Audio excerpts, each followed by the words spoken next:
আসসালামু আলাইকুম, কেমন আছেন আপনারা সবাই? আশা করি সবাই অনেক বেশি ভালো আছেন। আজকে আমরা রান্না করব ছোট মাছ চচ্চড়ি। ছোট মাছের চচ্চড়ি, মাছের নাম আম্মু বলে দিয়েছিল, আমার মনে নেই, মলা নাকি ঢেলা জানি। যাই হোক, আপনারা দেখে চিনতেই পারছেন কি মাছ। এই মাছগুলোকে চচ্চড়ি করব। আমার আম্মু কিন্তু একবার কলা পাতার মধ্যে এই মাছ দিয়ে রান্না করেছিল, আপনারা দেখে পছন্দ করেছিলেন।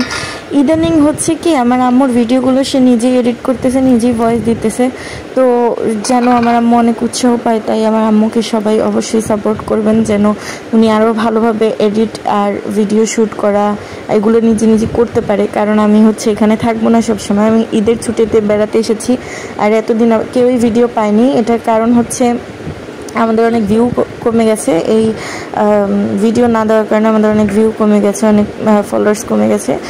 যতটুকু হয়েছিল ততটুকুই অনেকটাই কমে গেছে, কারণ হচ্ছে ভিডিও না দেওয়ার কারণে।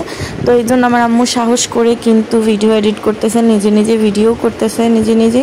তো অবশ্যই আপনারা একটা নতুন ইউজারকে অবশ্যই উৎসাহ দিবেন, তাহলে নতুন ইউজারদেরকে উৎসাহ না দিলে আর কি ইউজাররা বড় ক্রিয়েটর হবে কিভাবে।